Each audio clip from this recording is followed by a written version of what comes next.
Bonsoir à tous. Donc ce soir, on est très très nombreux pour une réglementation qu'on se serait bien passé, une réglementation de plus. Je le dis devant notre DDT. C'est vrai que on a eu un certain nombre de pressions de toutes sortes qui ont conduit à ce décret et cet arrêté. Et maintenant, il va falloir l'appliquer. Donc la question est bien, j'imagine, pour chacun, qu'est-ce que je dois faire sur mon exploitation. Alors, je vais essayer de vous présenter un peu l'ensemble du dispositif. Je vais prendre le temps de le faire tranquillement. Et puis après, je vais vous le faire oralement. Après, Sébastien Salé va reprendre peut-être les points réglementaires un par un avec des diapos que vous pourrez prendre en photo qui vous permettra d'avoir un relevé de notes peut-être un peu plus précis. Il y aura de la redondance, mais on se dit qu'on est tellement nombreux dans une réglementation tellement complexe que de la redondance, ça peut permettre au contraire à chacun d'avoir les bonnes choses. Une fois qu'on aura tous ces éléments-là, questions libres, sachant que vous êtes très nombreux, donc on a prévu plus que d'habitude un grand temps d'échange entre nous, et puis on expliquera pour conclure où on en est sur la charte actuelle et à venir, et surtout les débats. Alors, la première des choses, bien souvent, ça c'est un point que tout le monde méconnaît, c'est qu'en fait, en 2016, donc ça commence à dater, la Commission européenne et l'EFSA, l'agence sanitaire européenne, a demandé que toutes les agences de santé nationales puissent reprendre, intégrer dans les AMM, les autorisations de mise sur le marché des produits phytosanitaires, la notion de ZNT pour les résidents et les passants. Donc ça, c'est un point qui a été édicté au niveau européen, c'est pas du franco-français, c'est au niveau européen, en 2016. Bon, donc du coup, depuis le début de l'année 2019, l'ANSES, l'Agence nationale donc française d'homologation des produits, a commencé à homologuer les produits avec des ZNT. Aujourd'hui, vous avez 18-19 produits environ qui ont des ZNT déjà dans leur autorisation de mise au marché, alors souvent c'est 3 mètres, mais il y a donc déjà de la commercialisation avec des AMM faites. Ça, c'est un premier point. Le deuxième point, c'est, comment ça s'appelle, les ONG qui ont attaqué l'État et qui ont donc saisi le Conseil d'État. Et le Conseil d'État, en début d'été dernier, fin juin, début juillet, a sommé le gouvernement d'avoir une réglementation pour les produits pour lesquels l'AMM n'était pas renouvelée. Je m'explique. Quand vous avez une AMM, en fait, il faut renouveler l'autorisation de mise en marché tous les 10 ans. Donc en fait, il faudra 10 ans pour que toutes les AMM comportent des ANT émises par l'ANSES. Donc là, il y a 1 an, donc on est à moins d'une vingtaine de produits. Tous les autres produits, donc il y a un vide, et donc du coup, le Conseil d'État a obligé le gouvernement à prendre une mesure pour tous les autres produits. Résultat, désormais, il y a une mesure pour l'ensemble des produits phytosanitaires. Il y a cette obligation d'avoir une mesure vis-à-vis des riverains. Donc ça, c'est important de l'avoir en tête, parce que souvent, on imaginait que c'était possible de rien avoir, de ne pas avoir de mesure. Mais en fait, à cause de cette position européenne, puis la saisie du Conseil d'État, en fait, l'État est obligé, fin décembre, de prendre une mesure. Je ne le dis pas pour le défendre, je le dis juste pour que juridiquement, on sache où sont les responsabilités de chacun. Maintenant, la profession agricole, depuis donc cette décision du Conseil d'État, a tout fait pour faire en sorte que les choses soient réalistes, faisables, pragmatiques, et Dieu sait, sur un sujet comme ça, c'est quand même très difficile. Alors, si on met la diapo... Peut-être, je ne sais pas qui est-ce qui passe les diapos, c'est là-bas. Toc. Voilà. Je vous propose de commenter cette diapo-là qui me semble celle qui résume l'ensemble de la problématique de ce soir. Si on part du produit phytosanitaire qu'on utilise, la première question à se poser, c'est est-ce que justement il y a une AMM fixée par l'ANSES ? S'il y a une AMM fixée par l'ANSES, donc c'est ce qu'il y a sur votre gauche, à ce moment-là, c'est celle-là qui s'applique. Donc il y a besoin de connaître, de savoir si mon produit phytosanitaire a une AMM ou pas. S'il l'a, eh bien c'est cette distance qu'il faut appliquer. Par contre, tous les autres produits qui n'ont pas eu, enfin, tous les produits une AMM avec une ZNT. Merci Bertrand de préciser. Si votre produit a une ZNT dans l'AMM, il faut l'appliquer. Si par contre, votre produit n'a pas de ZNT de stipulé dans l'AMM, à ce moment-là, c'est ce qu'il y a sur votre droite qui s'applique. Et là, vous avez 3 cas différents. Premier cas, alors attendez, ça a été mélangé par rapport à ce que j'ai d'habitude. Premier cas, votre produit est un produit de biocontrôle, il n'y a pas de ZNT, ou il est une substance de base ou à faible risque. À ce moment-là, vous n'avez pas à vous occuper, vous pouvez traiter sans avoir de zone de non-traitement, vous pouvez traiter jusqu'auprès de l'habitation. Il n'y a aucune distance de sécurité. Certains disent, donc, conclusion, on peut faire de l'agriculture biologique tranquillement le long des maisons d'habitation. Je m'inscris en faux là-dessus. Aujourd'hui, effectivement, il n'y a pas de produits de biocontrôle et agrébio qui sont dans le cas qui est en haut, c'est-à-dire des AMM renouvelés, mais d'ici 1 an ou 2 ans, le cuivre et le soufre seront en réhomologation, et mon petit doigt me dit qu'il y aura des ZNT, voire des ZNT assez importantes. Donc, vraiment, tous les types d'agriculture sont concernés par ce sujet-là. Ensuite, donc si vous n'utilisez pas un produit de biocontrôle, à ce moment-là, vous avez une autre situation. L'autre situation, c'est celle qui est ici. Votre produit est classé avec les phrases de risque qui sont écrites ici. Donc H300, H310, 330, etc., etc. Il y avait en septembre, quand il y a eu la consultation du public, qui est donc le texte original qui a été proposé par l'administration, il y avait une phrase de risque qui s'appelait H304. Et en fait, quand on additionnait tous ces produits-là, pour ce qui concerne la grande culture, donc en arboriculture et viticulture, c'est un peu différent, mais pour ce qui concerne la grande culture, en septembre, on avait quasiment 15% des produits phytosanitaires qui étaient avec une distance incompressible de 20 mètres. Et on avait en dessous une phrase qui concernait les perturbateurs endocriniens qui a été écrite du dire « considérés comme perturbateurs endocriniens ». Alors là, c'était la boîte de Pandore, et on pouvait estimer qu'on passait de 15 à quasiment 30% des produits qui étaient considérés comme, parce que là, c'est tellement vaste qu'on ne savait pas où on s'arrête.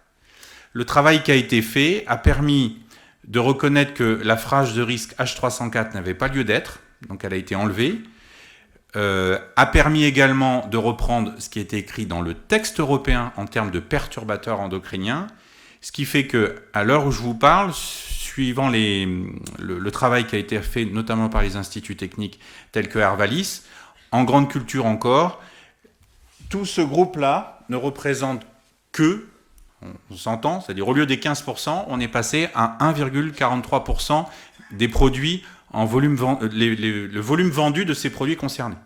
Donc au lieu d'avoir 15% des produits concernés, on est à 1,43%. Et pour ce qui concerne les perturbateurs endocriniens, on attend encore, ça devait être fait la semaine dernière, j'espère que ça sera fait dans les jours de la semaine, la liste des perturbateurs endocriniens reconnus par l'ANSES. A priori, on me dit, mais c'est on me dit, donc je ne mets pas la main au feu, j'attends de voir le papier, moi tant que je n'ai pas le papier, je n'ai pas confiance du tout, mais on me dit que ça devrait être 0, puisque la définition perturbateur endocrinien reconnue auprès de Bruxelles fait que Bruxelles n'homologue pas les produits. Donc conclusion, il devrait y avoir 0 produit en perturbateur endocrinien. Donc ça veut dire qu'on est passé en septembre d'un potentiel de 30% de nos produits, un produit sur 3 à 20 mètres, à 1,43% des produits. Donc voilà une évolution qui a été obtenue durant cet automne. Mais là, par contre, effectivement, ces produits-là, c'est 20 mètres incompressibles. Quoi que vous fassiez, quoi que vous disiez, c'est 20 mètres. Dedans, je vous cite un produit, par exemple l'époxyconazole, qui fait partie des 1,43%. Époxyconazole qui, de ce qu'on en sait, d'ici 1 an, devrait sans doute être plus homologué du tout. Voilà. Donc je pense que en fait, les produits qui sont là risquent en fait de concerner plus personne d'ici 1 an ou 2. Voilà. C'est à peu près le sujet. Comme ils sont considérés les plus dangereux, en fait, ils sont retirés. Donc ça nous cause des impasses, qui est un vrai problème, une vraie problématique très forte. Mais voilà ce que ça devrait donner. Donc ça veut dire que si vous enlevez les produits de biocontrôle, la vingtaine de produits là, et puis les produits que je vous ai dit, en fait, vous avez quasiment 95-98% des produits qui sont concernés par la case du milieu. D'accord ? Quasiment tous les produits, mais il faut encore être sûr faut regarder les choses, mais quasiment la totalité des produits utilisés sont concernés par ici. Alors, on va passer un peu plus de temps sur ce point-là. Ce point-là dit que y a des distances à respecter de 10 mètres pour l'arboriculture, la viticulture, les arbres et arbustes, la forêt, les petits fruits et cultures ornementales de plus de 50 cm de hauteur, les bananiers, ça ne concerne pas trop, et le houblon. Et ensuite, c'est 5 mètres pour toutes les autres utilisations agricoles et non agricoles. Donc, dans un département comme ici, c'est dans 99% des cas 5 mètres. Ce 5 mètres, vous voyez, mais c'est valable pour le 10 mètres pour les autres cultures, il y a une possibilité de réduire ces distances sous condition. Il y a deux conditions. C'est d'avoir un matériel adapté, je vais y revenir, premièrement, et deuxièmement, d'avoir une charte riverain dans le département. C'est les deux conditions. À ce moment-là, quand vous avez ces deux conditions remplies, vous pouvez, en grande culture, réduire le 5 mètres à 3 mètres et réduire en arboriculture de 10 mètres à 5 mètres et réduire en viticulture à 5 mètres, voire avec du matériel très spécifique à 3 mètres également. Donc, quelles sont ces deux conditions ? Alors, il y a un petit astérix auquel Sébastien reviendra tout à l'heure, qui est celui des personnes vulnérables sur les lieux sensibles. Donc, on parle des écoles, on parle des maisons de retraite, on parle de ces endroits-là, où on fera un petit point particulier là-dessus. Mais pour toutes les autres situations, on peut passer de 5 mètres à 3 mètres pour les deux conditions que je vous ai dit. La première, c'est le matériel disponible. Alors il y a un seul et unique matériel en grande culture qui est homologué et qui est reconnu, c'est les buses antidérives à 66% de réduction de dérive. Ces buses-là sont les buses que vous utilisez déjà quand vous êtes le long d'un cours d'eau et que vous voulez réduire la distance de protection des cours d'eau à 5 mètres en faisant une bande enherbée avec une buse antidérive. C'est les mêmes buses. Donc je dirais vous êtes, j'espère, c'est certainement pas le cas à 100%, mais théoriquement tous équipés. Et si c'est pas le cas, c'est quelque chose, voilà, qui coûte un peu, mais on voit la proportion. Pour les autres cultures, c'est des panneaux récupérateurs, c'est un certain nombre d'autres dispositifs qui sont reconnus dans un texte officiel publié au bulletin officiel. Donc ça, c'est le point quand même assez important. La deuxième chose, c'est qu'il faut avoir une charte, et cette charte riverain, peut-être avant de passer sur la charte, vous dire que cette réduction à 3 mètres, est-ce que ça s'arrête là ? Non, ça ne s'arrête pas là. On espère pouvoir avoir d'autres matériels qui nous permettent de réduire encore cette distance. Le problème, c'est que pour le faire, il faut que l'ANSES l'homologue. L'ANSES, l'Agence nationale de santé, n'a homologué aujourd'hui que ces buses antidérives en grande culture. Mais il existe des buses antidérives qui sont homologuées en Allemagne à 90-95% de dérive. Je ne suis pas sûr que ça soit utilisable pour tous les types de produits et tous les types d'applications, mais il existe des buses homologuées à 90-95%. Donc moi j'estime qu'une buse qui réduit la dérive à 90-95%, ça vaut 0 mètre de ZNT. Il y a des dispositifs tels que les haies, les murs ou des filets coupe-vent qui ne sont pas encore homologués par l'ANSES, mais qui vont être travaillés pour une homologation dès que possible. Moi j'estime aussi que ça vaut 0 mètre. Pour une haie, éventuellement la largeur de la haie, mais si la haie est chez le voisin, ça vaut 0 mètre chez soi, puisque la haie, elle est chez le voisin. Les filets coupe-vent, bon, ça va peut-être pas s'amuser à mettre ça tout autour des champs, mais ça vaut 0 aussi. Voilà. Enfin, donc il y a tous ces dispositifs-là. En fait, l'ANSES a démarré depuis le mois de janvier, avec l'INRAE, avec les instituts techniques, la liste de tous les produits étudiables, pour pouvoir les étudier et les homologuer et donner des équivalences qui nous permettraient de réduire les 5 mètres à 3, à 2, à 1, voire 0 mètre. Donc légalement aujourd'hui, on peut imaginer qu'on puisse avoir des appareils qui nous ramènent à 0 mètre, mais aujourd'hui, il n'y en a qu'un homologué, c'est celui de 3 mètres. Voilà, je mets la nuance entre aujourd'hui et ce qui est travaillé pour demain. Après, si vous me demandez un pronostic, quand est-ce que ça sortira ? Moi, j'ai un espoir, c'est que ça sorte pour la prochaine campagne, dans 6 mois. Sauf que d'expérience, l'ANSES, 6 mois, c'est un peu court pour cette agence. En général, c'est 1 an ou 2 ans. Donc aujourd'hui, il y a une pression forte de la part de la profession agricole auprès de l'INRAE et des instituts techniques pour fournir le plus rapidement possible tous les dispositifs qui permettent à l'ANSES d'avoir une homologation également rapide. Ça, c'est un enjeu important. Donc ça, c'était le premier point, c'est quel matériel on peut utiliser pour réduire la distance. Maintenant, je vous ai dit, il faut une charte. Donc la charte, il a été demandé que la charte puisse être mise en concertation du public. Donc comme vous le savez, en Eure-et-Loire, on a signé une charte avec 10 partenaires au mois de juillet dernier. Cette charte, elle a été signée dans une trentaine de départements en France. Ces chartes-là vont devoir être toilettées, si je puis dire, pour être dans le cadre juridique du décret et de l'arrêté de décembre dernier et être soumis à concertation du public. Cette concertation du public, elle est obligatoirement de 1 mois.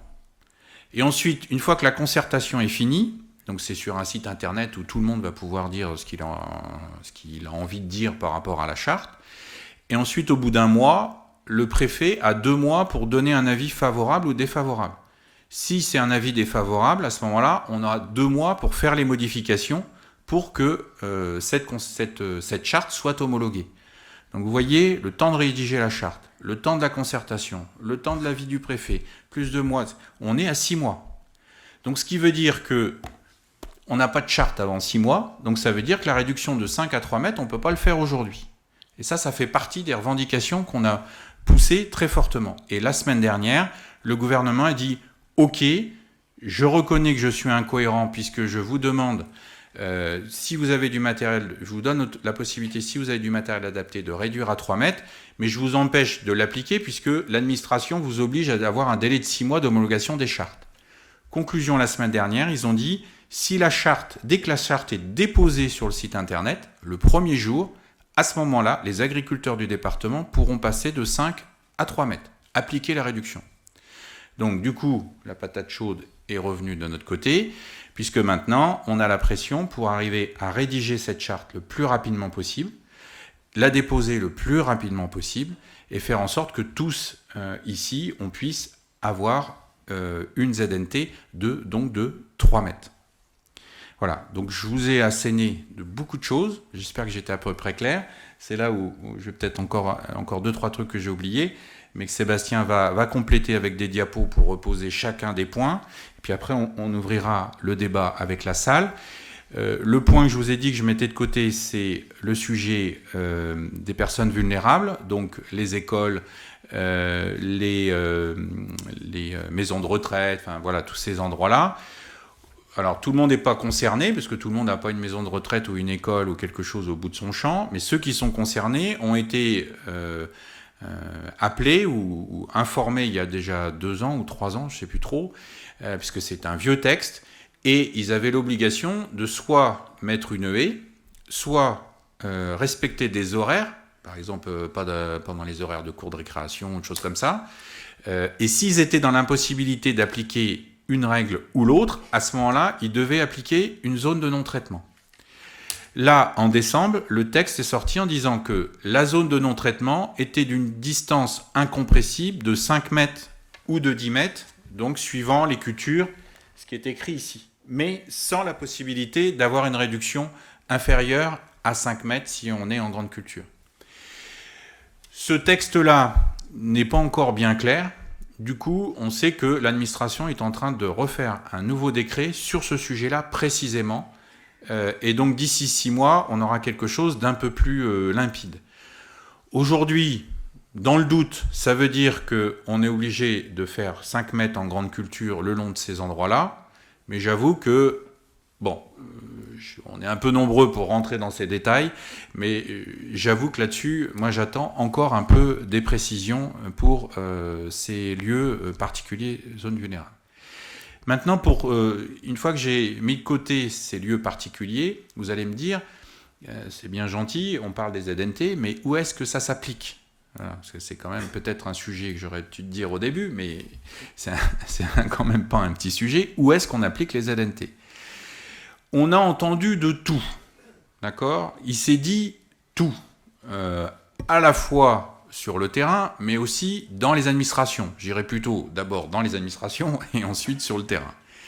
À l'heure où je vous parle, on a eu une instruction, enfin nous avons eu, Monsieur le DDT et Madame la Préfète ont eu une instruction du gouvernement, des différents ministères, des 4 ministères, et des éléments de mise en œuvre avec des sortes de questions-réponses sur 25 questions. Aujourd'hui, les choses sont écrites très clairement dans cette instruction et cet élément de mise en œuvre, enfin très clairement, assez clairement, voilà. Ça concerne les maisons d'habitation et les jardins d'agrément. Donc ça ne concerne pas ce que vous avez eu ouï dire, les routes, les chemins, les usines, les administrations, les ceci, les cela, j'en passe et des meilleurs. Ça concerne bien les habitations et les jardins d'agrément. C'est déjà, c'est quand même, voilà, pas neutre, cette précision-là, et c'est très bien qu'elle soit écrite noir sur blanc pour qu'on soit vraiment protégé juridiquement. Dans cette instruction, il est écrit à la fin, la dernière ligne, que forcément monsieur le DDT a lu correctement, la dernière ligne c'est vous veillerez à faire durant le premier semestre 2020 des contrôles pédagogiques. Parce que effectivement, cette réglementation, elle concerne la PAC, les BCAE et l'ensemble de tous les contrôles qui sont possibles. Donc là, l'administration est consciente que appliquer tout ça, et je pense que le nombre qu'on est là ce soir montre bien qu'il y a un enjeu et des interrogations, le temps de comprendre et d'appliquer tout ça, il a été demandé d'avoir des contrôles pédagogiques. Par contre, là où il y aura moins de pédagogie, je préfère le dire tel que, c'est le jour où vous avez un voisin ou quelqu'un un peu plus loin qui ne pense qu'à des idées un peu extrêmes et qui vous assigne au tribunal. Là, ça squeeze, je dirais, l'administration départementale, c'est le juge directement. Puisque, effectivement, ce décret, cet arrêté, ce sont des choses répréhensibles, c'est pas appliqué. Et répréhensibles de mesures très très fortes. Bon, généralement, on n'arrive pas à ces niveaux-là, mais c'est des sommes très importantes. Donc, si vous avez comme voisin un mauvais coucheur, et que vous n'êtes pas tout à fait rigoureux, ça peut aller très loin. Et donc, c'était important qu'on ait cette instruction et ces éléments, puisque donc nous, on va appliquer les instructions données par l'État, et c'est quelque chose qui nous protège vis-à-vis de la justice, et donc c'est un point vraiment important. Maintenant, les habitations, c'est quoi une habitation ? Parce que, bon, un habitant, bon, voilà. Donc, dedans, c'est là où ça devient un peu plus clair et flou en même temps. Il est précisé que les habitations doivent être fréquemment habitées. Donc, qu'est-ce qu'on appelle une maison fréquemment habitée ? Bon, celle où on habite, ça va, on y est à peu près régulièrement. Celle où, une maison secondaire, qu'est-ce qu'on appelle habiter fréquemment, etc. Ce qu'on a pu regarder, alors ils sont très sympas sur ce côté-là, puisqu'ils disent la fréquence et cette appréciation doit être inscrite dans la charte. Donc là, ils renvoient la patate chaude à la profession qui va devoir passer la charte. Et le problème, c'est que c'est bien d'écrire ce qu'on a envie dans la charte, mais il faut que ça tienne de façon robuste quand on ira au tribunal. Donc on ne peut pas écrire ce qu'on veut. On est obligé d'écrire quelque chose qui tienne la route quand l'un ou l'autre pourrait se retrouver au tribunal. Donc on a retrouvé une étude qui a été faite en Belgique, puisqu'il n'y en a pas eu qui a été faite en France, qui a été présentée au ministère de la Santé il y a quelques mois. Donc c'est quelque chose qui a été reconnu par le ministère de la Santé, c'est quand même quelque chose d'important, qui donnait une notion de deux. Aujourd'hui, il nous reste, à mon sens, 3 problèmes majeurs. Le premier problème majeur, c'est la compensation économique pour les agriculteurs les plus touchés, parce qu'effectivement, on a un vrai sujet. Il y en a qui n'ont pas de voisins, ne vont pas être concernés, et puis il y en a d'autres, ça va peut-être être 10-20% du chiffre d'affaires qui dégage, et là, l'administration va être responsable de provoquer la mise de la clé sous la porte. Enfin, c'est quand même un sujet important. Donc si vous êtes concerné par des proportions aussi importantes que celle-là, c'est-à-dire le risque d'avoir une perte de chiffre d'affaires au point de mettre la clé sous la porte, surtout, vous remontez ces exemples-là pour qu'on puisse les faire valoir auprès de l'administration. Donc le premier sujet, c'est la compensation économique. Ensuite, il y a des compensations économiques plus simples, où je crois qu'on y revient après, sur les SIE, sur les jachères, tout ça, ou sinon, un petit peu, sinon on reviendra tout à l'heure. Et après, le deuxième sujet, c'est la réciprocité. C'est ce sujet-là qui est abordé là. La réciprocité, c'est bien gentil que nous, on soit obligé de prendre une distance vis-à-vis du riverain, mais quand le riverain agrandit ou construit une maison dans notre champ, c'est à lui de prendre la distance. Il faut que ça soit réciproque, ça marche dans les deux sens. Et que tous les PLU désormais qui seront révisés en Eure-et-Loire et tous les projets d'installation doivent intégrer ce dispositif de zone de non-traitement à la charge de celui qui mange les terres agricoles. Donc là, on a une réponse verbale, positive de l'ensemble des ministères pour faire en sorte qu'il y ait une réciprocité.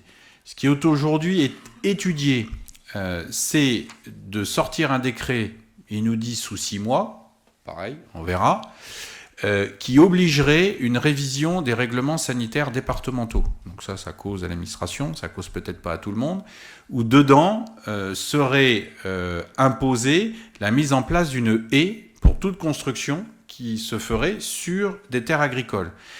La haie, à ce moment-là, elle serait par le nouvel habitant ou la nouvelle usine ou le nouveau dispositif, et donc ça serait à cette personne-là d'entretenir la haie.